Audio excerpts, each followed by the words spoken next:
Welcome everyone to the Best Damn Podcast. I am your host, John Keene. As always, I would like to thank you guys for joining me. Ask that you please add, follow, and check us out.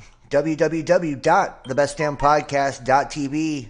Follow me, Instagram, Best Damn Podcast, Twitter, The Real Best Damn, and wherever you're watching from. Make sure to hit that like, give us a thumbs up, leave a comment, let me know what you think, share this link, spread it far and wide, and make sure to subscribe. Click that bell, that way you guys can get all of the notifications. And keep in mind, guys, we're viewer powered. That means we're fully funded and supported by you, the listener, and the viewer.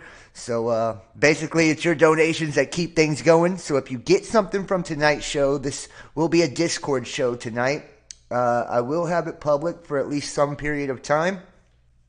But the Discord is open to everyone. The mics will be open to everyone.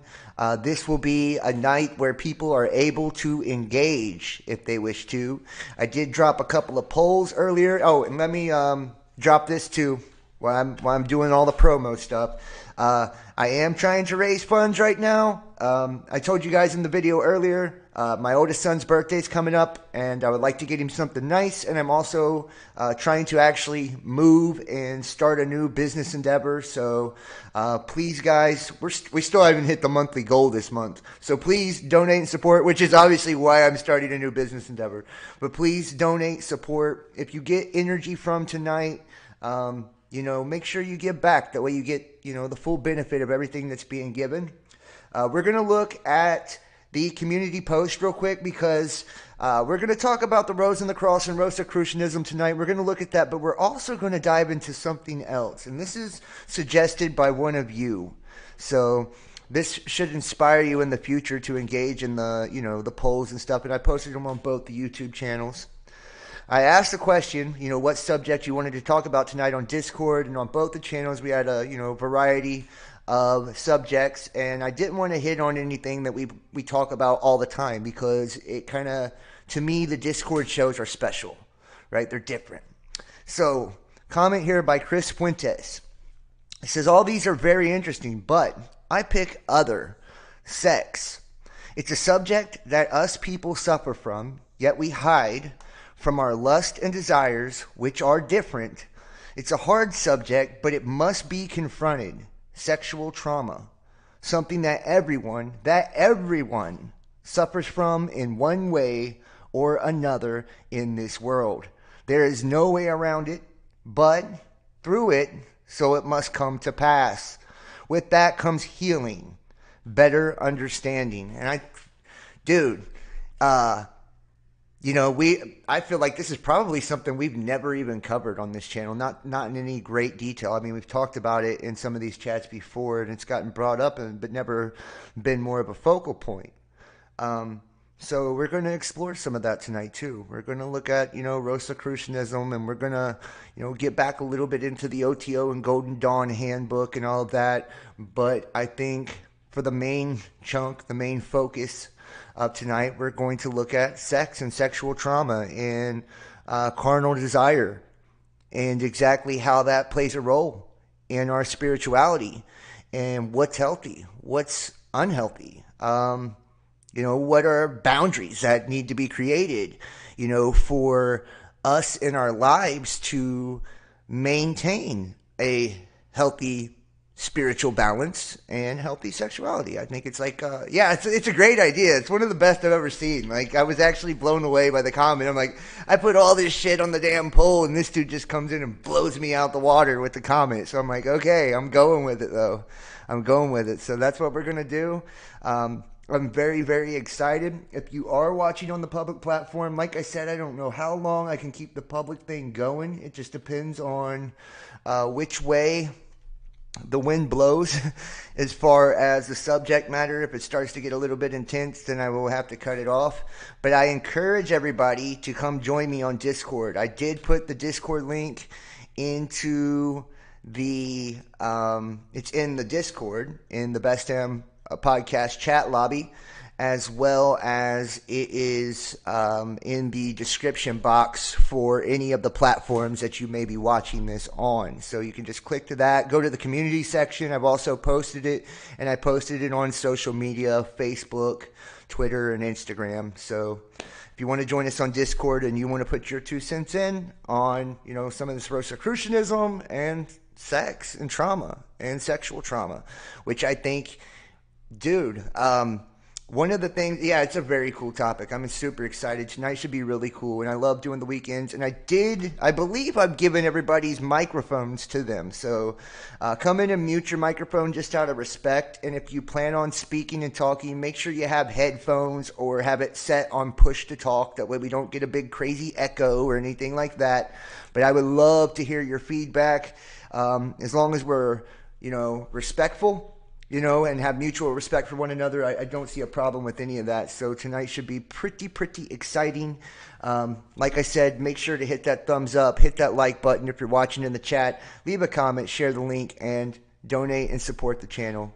It really does help us keep it moving here. So let's go ahead and jump into this. And first and foremost, let me just say, after this new moon here, and I know like the astrological point of view of things, but after this new moon here, how many of you have started your new manifestations? How many of you have started your new moon rituals? How many of you have been working on your positive affirmations, and how many of you have been working on your scripting?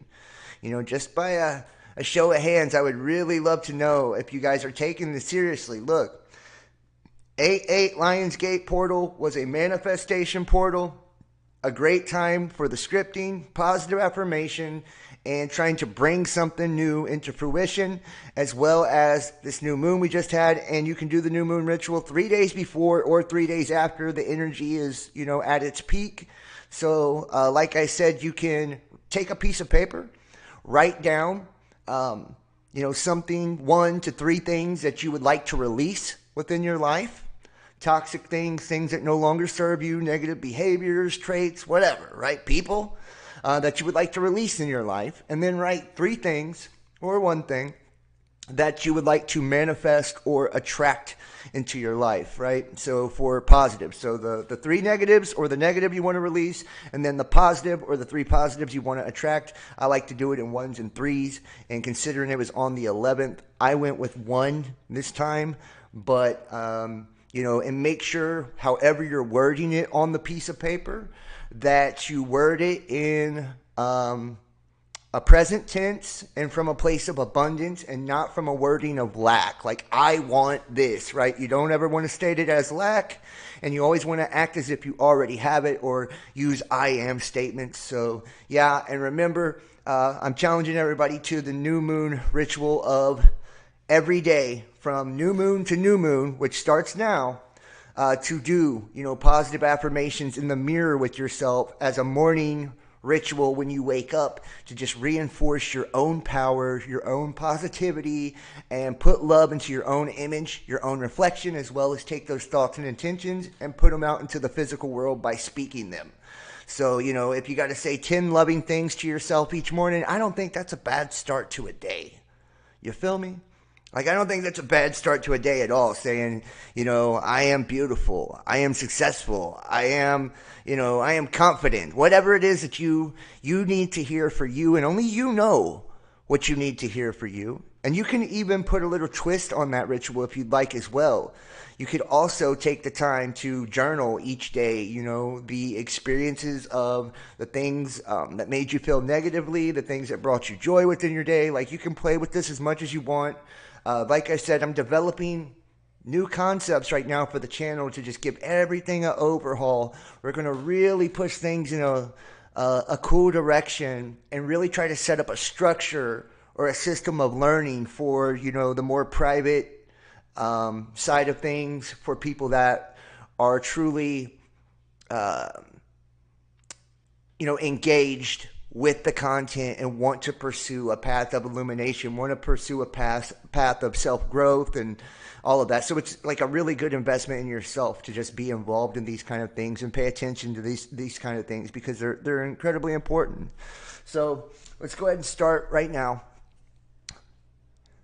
I can't even tell what you said. It says you got this. Manifest truthfully. Tell the world. Yes, sir. Yeah, and that's what I'm working on. Like, I'll give you some of my stuff just for example. You know, right now, like, and that's why, in my video earlier, I tried to include like fundraisers and stuff like that. I know people don't like those things, or like they don't think YouTubers should do that, but I put my intentions out into the public of what I'm trying to attract to myself, of goals I'm setting within my own personal life, right? I am trying to currently move. I'm trying to currently start a new business. I'm trying to currently manifest a new partner, just all of these things. So I put those goals and aspirations out into the public. I state them, and I am asking the universe, when I'm asking the public, I'm asking the universe as well, right? Like, hey, help me out on this. Help bring this to me. And then everybody that's in alignment with that will, either feel inspired to give, to donate, or maybe they'll email me and want to participate in the new business project or, whatever, right? Like, but nonetheless, it's being put out there to go along with, my journaling, to go along with my scripting, to go along with my positive affirmations, to go along with my Lion's Gate and new moon rituals, right? To really make something happen. And then a big chunk of that to me is maintaining a positive attitude towards what we're trying to manifest, towards what we're trying to attract, by staying in that place, in that space of like, yo, I've already got this. I already have this. This is me, right? Like, I got this shit. And, allowing positive energy to carry the momentum and carry the wave of consciousness and push us towards what it is we really want to bring into our lives, and being open to allow yourself to receive it, but in no specific order or no specific outcome, if that makes sense. Allow the universe the leeway, the room to kind of maneuver with your energy and bring you the best creation that is in alignment with your highest purpose. So you may say, hey, I want to be married by X and X date, or I want to be in a committed relationship, blah, blah, blah, right? Don't say, hey, I want to be in a committed relationship with so-and-so. Right? Because then you put a limitation and like a price tag on it, basically. It's like saying, okay, well, this can only happen with this person. Well, you just narrowed the possibility or the probability, the odds extremely, you tapered them down. What if so-and-so cheats on you? What if so-and-so is not who you thought they were, right? Allow the universe to insert the right person, to insert the right job, to insert the right people, the right places, the right things to make the manifestation happen. Because a lot of times what will happen is you will get the steps that you need to take to get to the place you're trying to go. Like, that's why it's always good to script and create journals and outlines for these things as well, because then you can create step-by-step goals and processes of how to get where you want to be. Say you want to start a new YouTube channel. Well, you got to get an email first, do all the things you need to do to make it official on YouTube and be able to actually stream live from it.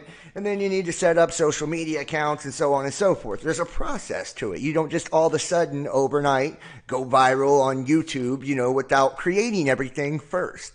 So the same thing works in relationships. If you want to attract a partner that has it all together, well, you need to be realistic in looking at yourself and saying, okay, well, what could I improve on myself? What could the action I can take, actually improve on myself right now in this moment to make myself more of a match with the energy I'm trying to bring in, right? To align myself more with the energy I'm trying to be a part of if I'm going for a job or whatever else, right? So that's what I do. I write the stuff down.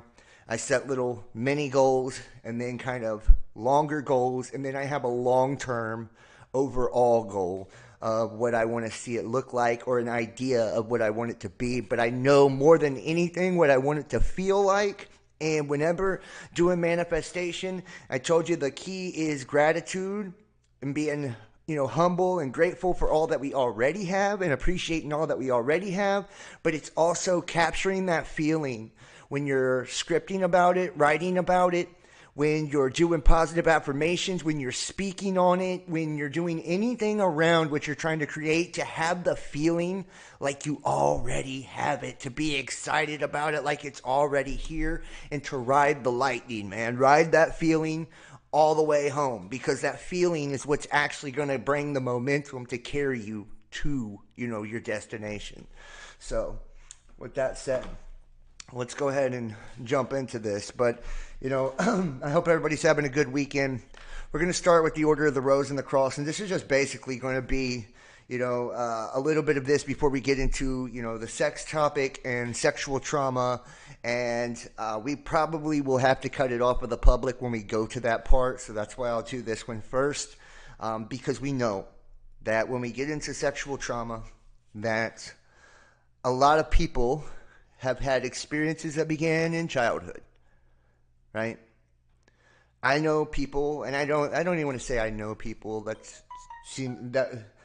think that's not a good way to state that. I have met people in my past and throughout life, and have experienced others that have been affected tremendously as adults in the way that they conduct themselves in relationships and the way that their behavior is, due to the way that they were treated as children, or due to different types of things that have happened to them sexually throughout their lives. And even this experiences can go back to being like a teenager, a preteen, something embarrassing, or, having your heart broken. Like, a lot of these things create traumas, and you'll find in a lot of these, different scenarios too, they're karmic. They're incredibly karmic and very cyclical.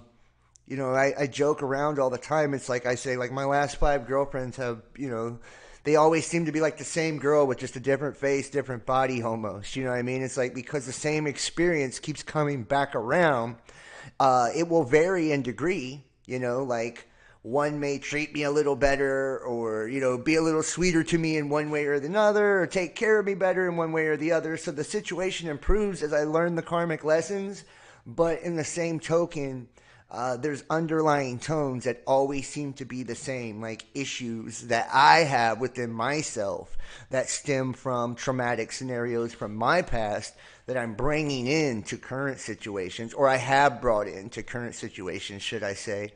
And until you can actually change that situation, change those traumatic cycles, process through that trauma, and that's just doing the shadow work, right? Going within, finding where the emotion and the thought actually comes from, where it originates from, and processing that, looking at it honestly with yourself and how it truly has affected you and made you feel, and releasing any resentment, anger, aggression, animosity that you may have towards a situation, and creating some sense of completion or forgiveness within yourself. That way you can process that, move on, and start something new. And that's what I mean. That good feeling is what really pulls us in the direction of new momentum and new cycles, and not carrying those same old, shit thoughts. Well, this is always going to be the same. They're always going to cheat on me. They're always going to lie to me. Whatever it is, right? They're always going to hurt me. And we do this in relationships. We do this in jobs, right? They'll never appreciate me. I'll never get a raise, right? Like, these are how we carry old karma into the present.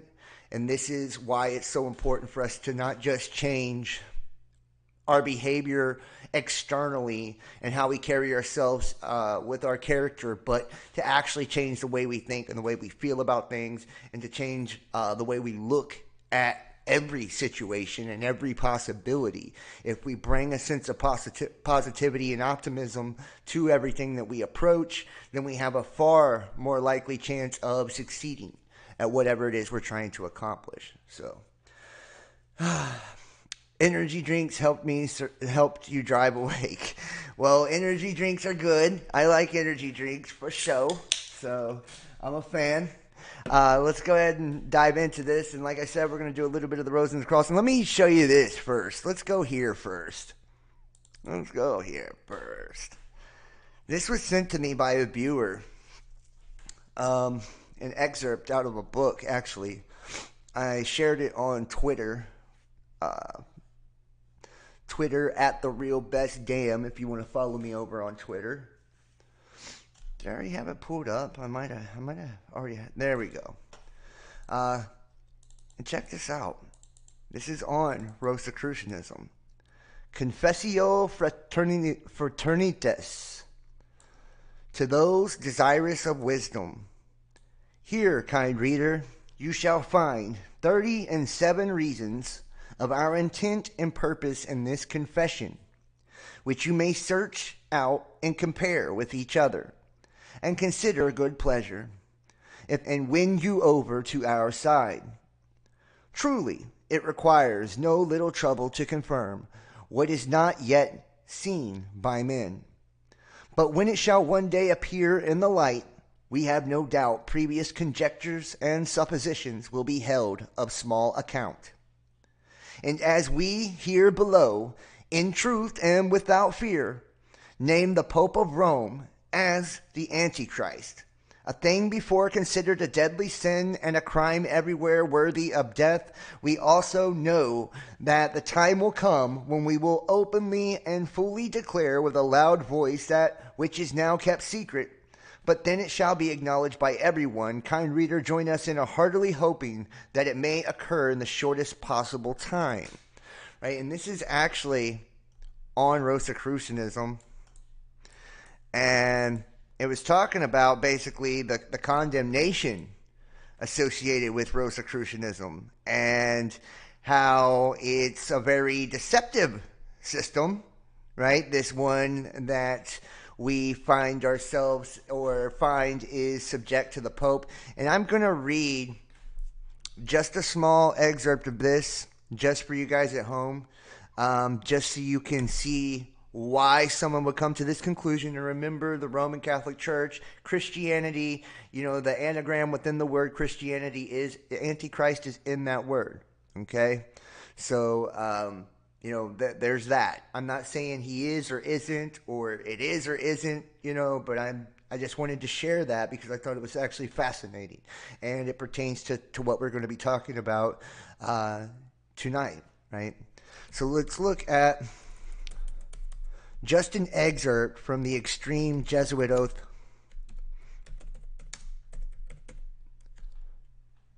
Just an excerpt here. I'm not going to read the whole thing.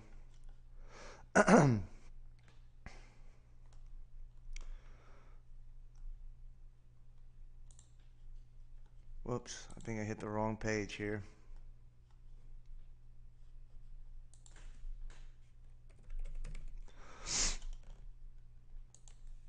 Now, guys, I want you to see why people believe this, okay? Why people believe, that there's such a dark side to this, right? To the Extreme Jesuit Oath of Induction. And, they claim their allegiance to the Pope. And here we go. But like I said, I am going to actually go to one part in particular. All right. Right here. I do further promise and declare that I will, when opportunity presents, make and wage relentless war secretly and openly against all heretics, Protestants, and Masons, as I am directed to do, to extirpate them from the face of the whole earth, and that I will spare neither age, sex, nor condition, that I will hang, burn, waste, boil, flay, strangle, and bury alive these infamous heretics, rip up the stomachs and wombs of their women, and crush their infants' heads against the walls in order to annihilate their execrable race. That when the same cannot be done openly, I will secretly use the poisoned cup, the strangulation cord, the steel of the poniard, or the leaden bullet, regardless of the honor, rank, dignity, or authority of the persons, whatever may be their condition in life, either public or private, as I at any time may be directed to do so by any agents of the Pope or Superior of the Brotherhood of the Holy Father of the Society of Jesus. And this is one of the biggest reasons, the Extreme Jesuit Oath of Induction. This is one of the big reasons why people, have such a big problem, with the Jesuits, with the Pope, with all of this, because of oaths like that, So I'm just saying, I'm not telling you talk more about Trump. I do see a comment that says talk more about Trump. We're gonna, we can maybe cover Trump tonight if you have questions or there's things you want to talk about. Like I said, I am going to open up the mics to people if they want to, get in on the action. But let's start here. The Order of the Rose and the Cross. Rosicrucian greeting. May the roses bloom upon your cross. The Temple of the Rosy Cross. Theophilus Schweigert Constantians, 1618. Rosicrucianism is a philosophical secret society said to have been founded in late medieval Germany by Christian Rosenkreuz. It holds a doctrine or theology built on esoteric truths of the ancient past, which, concealed from the average man, provide insight into nature, the physical universe, and the spiritual realm. Rosicrucianism is symbolized by the rose cross, which is also found in certain rituals beyond craft or Blue Lodge Freemasonry.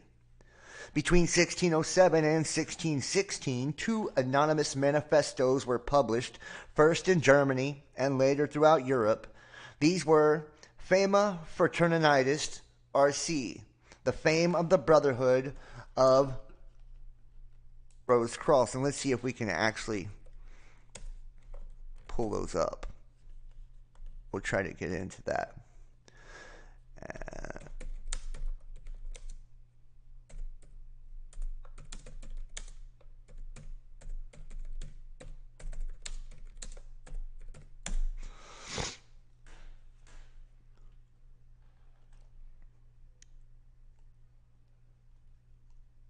They have that. So that'd be something we can actually look into as well. And like I said, we will be getting into sex and trauma and all of that also. So that's going to be a part of this tonight too. So.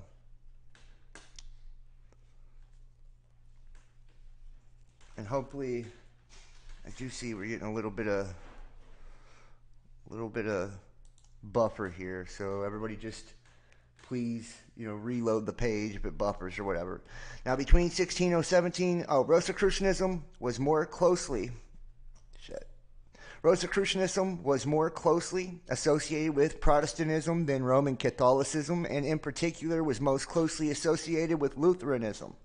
According to historian David Stevenson, it was also influential to Freemasonry as it was emerging in Scotland. In later centuries, many esoteric societies have claimed to derive their doctrines in whole or in part from the original Rosicrucians.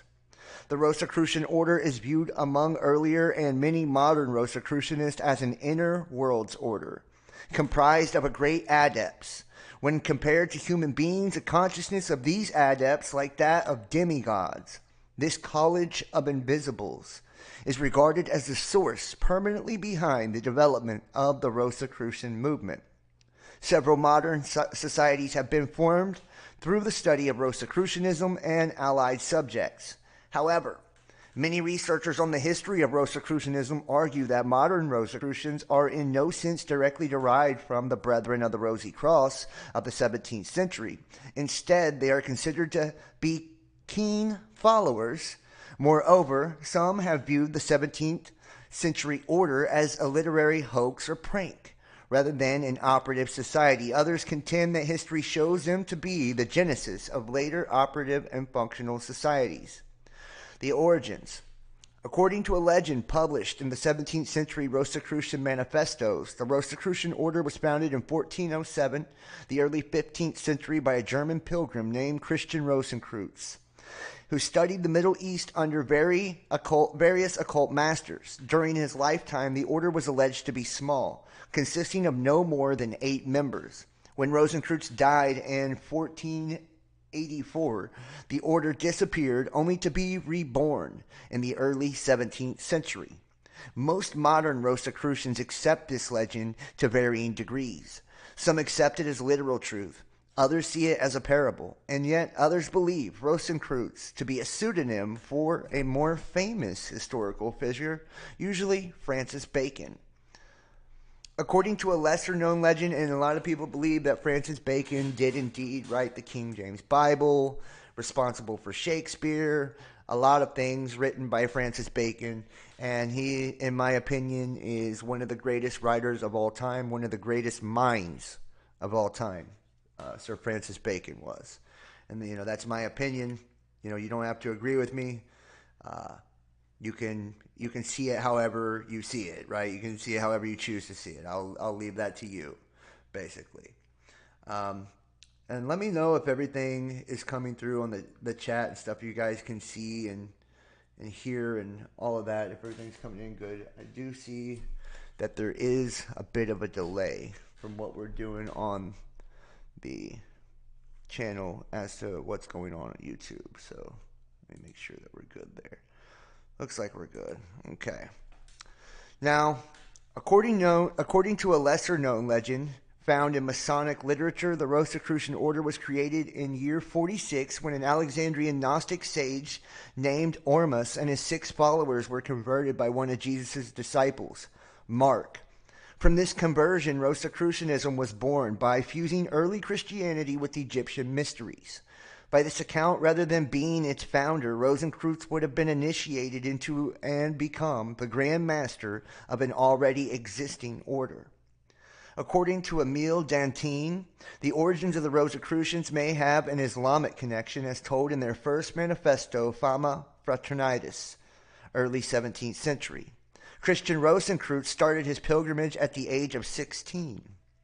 This led him to Arabia, Egypt, and Morocco, where he was put into contact with the sages of the East, who revealed to him the universal harmonic science.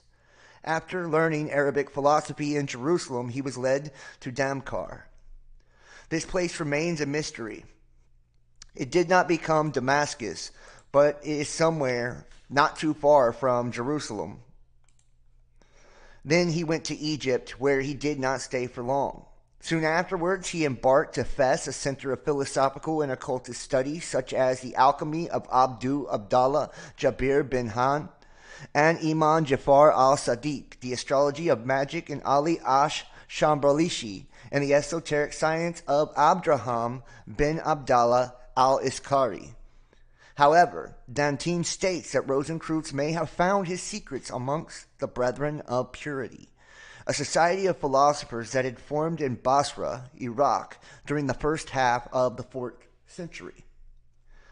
The doctrine had its source in the study of the ancient Greek philosophers, but it became more pronounced in a Neo-Pythagorean direction. They adopted the Pythagorean tradition of envisioning objects and ideas in terms of their numeric aspects. Their theurgy taught the divine and angelic names, conjurations, the Kabbalah, exorcisms, and other related subjects. The Brethren of Purity and the Sufis were united in many points of doctrine.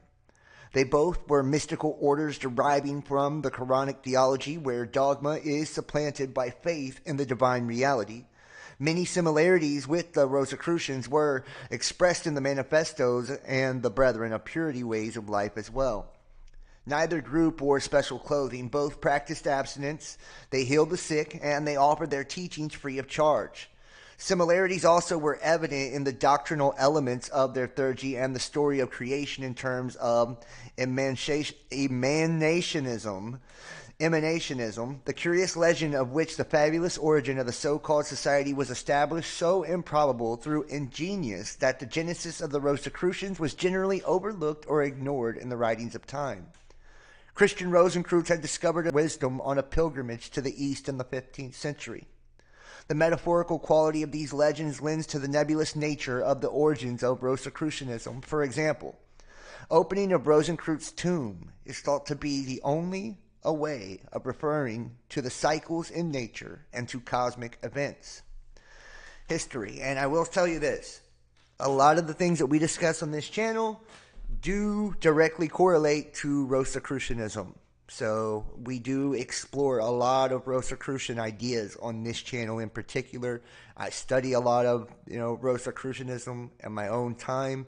By any means am I claiming to be, the end-all, beat-all authority on Rosicrucianism? No, but I'm saying we study hella concepts of Rosicrucianism on this channel. The founder of the Order of the Rosy Croix belonged and affirmed by historians to a noble family, but there is no document that allows us to affirm this pretemporarily. It's on the foundation of these teachings Rosenkreutz conceived the plan for simultaneous and universalist religious, philosophic, scientific, political, and artistic reform.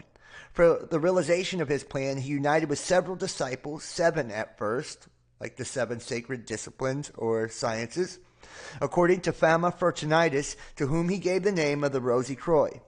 However, it was certain that he was an Orientalist and a great traveler.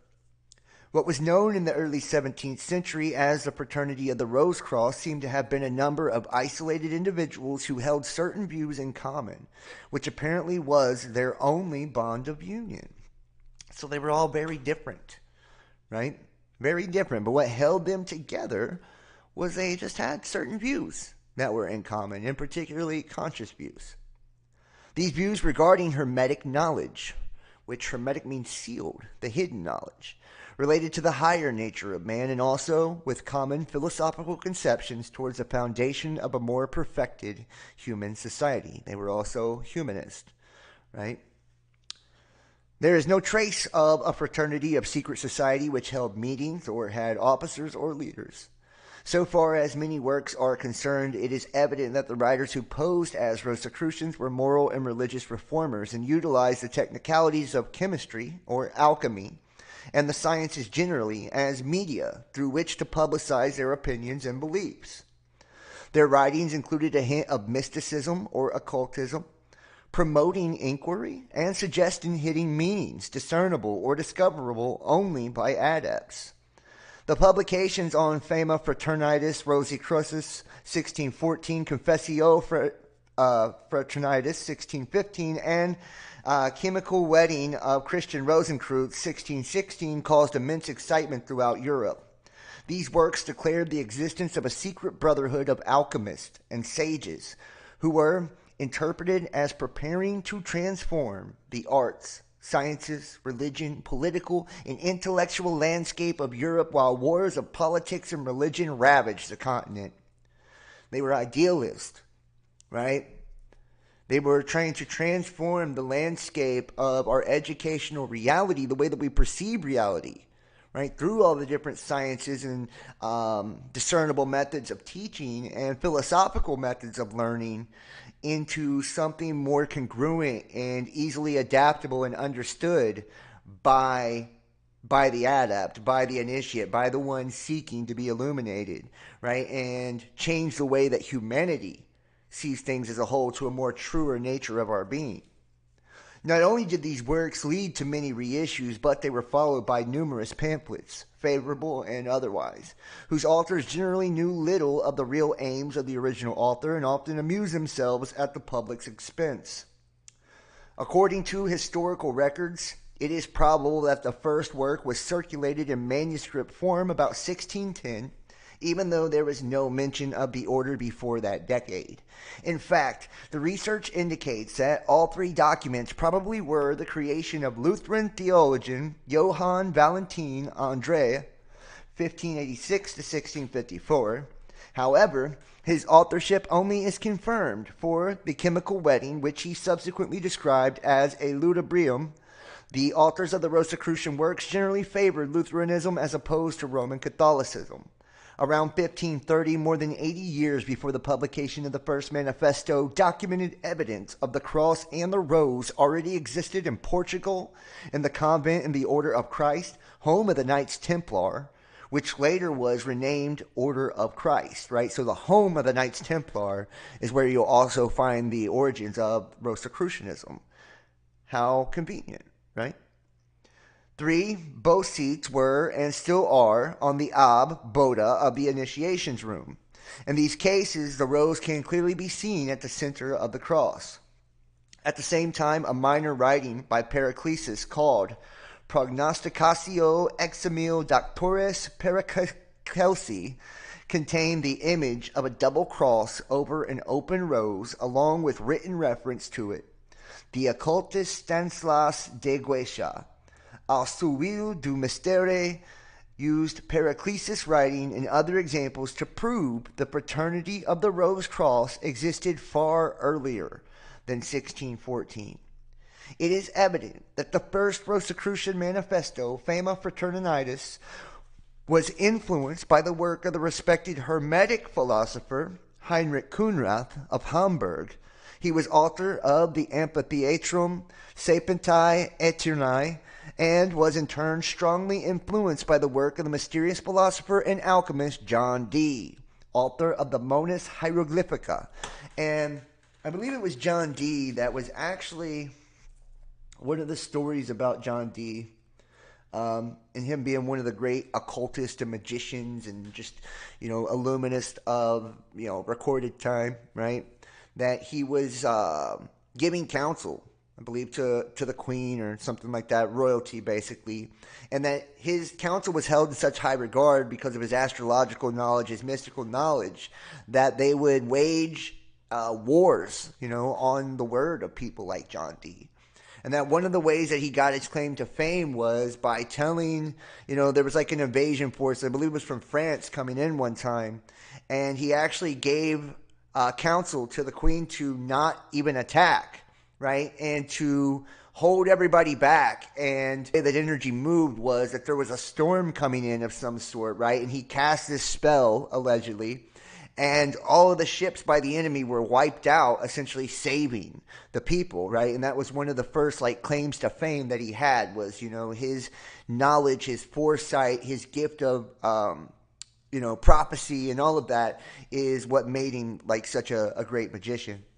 Among these are the works of Michael Mayer of Germany, Robert Flood, and Elias Ashmole of England, and many others, such as Theophilus Swigart, Gothardus Arthusius, Julius Sperber, Henricus Mathanus, Gabriel Hautz, Thomas Vaughan. Some later works on impact of Rosicrucianism were the Opus Mago Kabbalisticum and the Theosophicum by George von Welling of alchemical and Paracelsian inspiration, and Aureum Velis Order Goldinus VS by Hermann Fichtold. Michael Meyer, philosopher, alchemist, practical chemist, and a doctor in medicine, was ennobled with the title Pfalzgraf, or Count Palatine, by Rudolf II, Emperor and King of Hungary and King of Bohemia. He was also one of the most prominent apologists and defenders of the Rosicrucians, clearly transmitting details about the Brothers of the Rose Cross in his writings. Mayer made the firm statement that the Brothers of the RC actually exist to advance inspired arts and sciences, including alchemy. The researchers of Mayer's writings point out that he never stated in an objective way that he had produced gold. Neither Heinrich Kunrath nor any other Rosicrucians ever said as well. Their writings point towards a highly symbolic and spiritual alchemy, more than an operative one, both direct, veiled styles. These writings conveyed the 9 stages of the involutive, evolutive transmutation of the threefold body of the human being, the threefold soul, and the threefold spirit, among other esoteric knowledge related to the path of initiation. And this is spiritual alchemy, right? We've talked about this with the, Hermetics and the Golden Dawn, OTO. It all kind of comes back to the same thing, that turning that iron into gold, or, that clay into gold, or whatever it is you're trying to convert into gold with that philosopher's stone is talking about using your third eye, that Kundalini awakening, the alignment of the chakras, and the initiation process of working through each of the chakras, their colors, the mudras, and all of this to create self-mastery and master the totality of your being and your energetic field and your vibration, essentially raising the vibration, turning you into spiritual gold, transfiguration, transmutation, bringing about illumination or enlightenment. And that's the process, right? That's a process that, starts with, activation and all of this, and goes into many different forms, many different practices. Some people believe that this is brought on through trauma. Some people believe no pain, no gain type of mentality, that it's through our suffering that these processes are actually activated. Some people believe that it's going through the deepest, darkest recesses of the human psyche and subconscious that these things happen, only to descend can we ascend. And that's why you will see perverse practices, or what is considered to be perverse practices of, orgies and things like that, right? Some people believe that it is a giving up of self, and there's a certain sacrificial element to it, as far as, people giving up sex, people sacrificing people they love, or, ritualistic natures, as well as,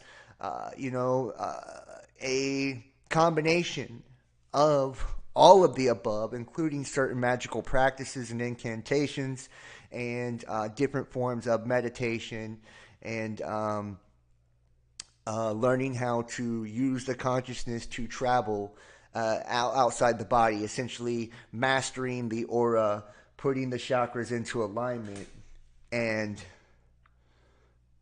hopefully we're still live here. Looks like we are.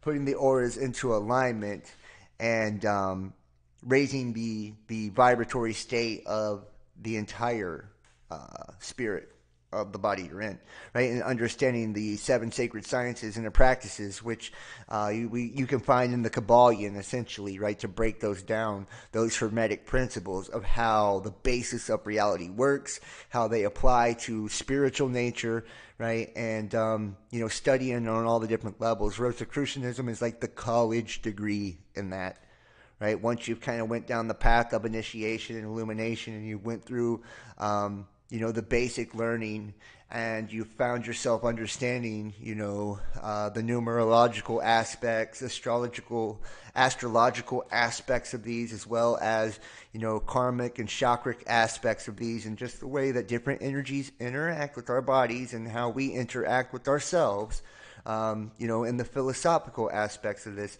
that this takes it to the higher plane or the higher level.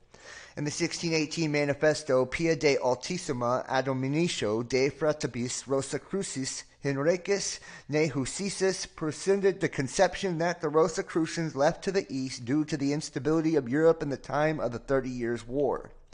In 1710, Samuel Richter and later Renz Guzman also presented the idea of the same works. However, another eminent author of the Rosicrucians, Arthur Edward Waite, presents motifs which contradict the idea. It was in the fertile field of discourse and filling the vacuum left by original Rosicrucians that many societies said to be Rosicrucianists arose. They were based on the occult tradition inspired by the mystery of the College of Invisibles. However, it's only possible only a few of them may have something in common with the true Rosicrucian order other than that name, in the College of Invisibles. Right? That's the courts of heaven, man. The courts of heaven. It's once you've actually already attained a certain point of enlightenment can you only begin to seek true transmutation and transfiguration. And that's my opinion. Like I said, I feel like there are many courses, many paths that we can take to illumination. And I don't... you got bad service tonight? Oh, that's cool, man. I understand. I'm recording it, so this will be added to the playlist for those who do donate and support and join us over on Patreon and YouTube channel memberships. And if you have donated and supported in the month of August, text 513-393-2396 or email therealbestdampodcast@gmail.com to get those Dropbox links. And if you'd like to book a tarot reading, they are $50. Email or text that number and put tarot reading in the notes of your donation.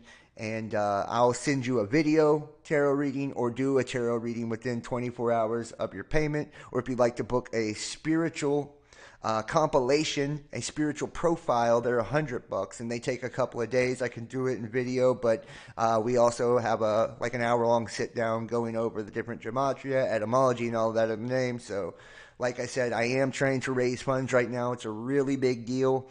This might be the last month that I'm actually doing YouTube. So, just because we've struggled to get the support big time, and I've been pushing it. I've been trying really hard and working really hard, but, it's not happening. So I'm trying to start a new business. So I'm asking everybody, please, please, please donate if you can help. My oldest son's birthday's coming up. I do need help with that. And I am trying to move and start something new. So I definitely could use the help if you guys appreciate what I do here. The Knight of the Rosy Croix, Masonic Smith Scottish Rite, closure of the Flower of Life and Time, the Masonic program. In September may be the last month of the show if we start the new business on time. So, which I will still keep a private version of all of this, but so just saying, it's wrapping up. And it's because of the way that everything's changed. Right? It's not because I don't love to do it. I still do love to do it and have a passion for it and love teaching and love learning. But man, we just can't get the support anymore. So, and I'm sick of catching all the flack, for asking for the help. So, the other was the ancient and accepted Scottish Rite practiced in France. During the 18th century, there were several rites practiced in Freemasonry based on the Renaissance universe of Hermeticism and alchemy, which was created by the Rosicrucians of the 17th century or earlier. Although many serious research attempts were made to learn about the change from the operative masonry to speculative masonry, no concrete answer has yet been found, other than it occurred between the end of the 16th century and beginning of the 17th century. Two of the first speculative Masons were Sir Robert Moray and Elias Ashmole. Of a Masonic lodge meeting in Warrington, Lancashire, there is no documented evidence to Christopher McIntosh's speculation that Robert Flood may have been a Mason. Neither is there any documented evidence to support Arthur Edward Waite speculating that Flood may have introduced a Rosicrucian influence into Freemasonry. However, Robert von Loo states that in the earlier 17th century, Rosicrucianism had a considerable influence on Anglo-Saxon Masonry. Hans Sick sees the Rosicrucian work of Comenius, the idea of newly born English Masonry before the foundation of the Grand Lodge in 1717. Comenius was in England during 1641, a point of similarity between the two groups in continental Europe. It's found during the 18th century. The Masonic Circle of Gold und Rosenkreuz, Golden and Rosy Crossed, published by the Geheim figurine of the secret symbols of the 16th and 17th century Rosicrucians in 1785 and 88. The circle, oriented by Hermann Fichtold from 1777 along Masonic lines, had important branches in Russia, which may have introduced Freemasonry and Martinism into that region. Rose Cross, alchemy and divine sciences of healing and astronomy. Like I said, on this channel, we do a great deal of hermetics. We talk about hermeticism. On this channel, we do a great deal around astrology and tarot and archetypes and all of this. So a lot of what we cover here, and alchemy as well. So a lot of what we cover here touches into this vein. The alchemy in the laboratory of the ancestor of modern chemistry, where the ultimate goal was understanding of the laws of nature in order to aid the individual's quest for perfection, recalls another type of alchemy, the one called spiritual.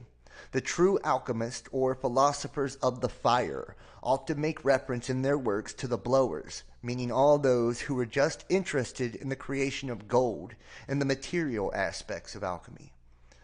In his laboratory, the alchemist works on the materia prima and surrounds himself among other tools to accomplish the operations of a furnace with a peculiar form called athanor.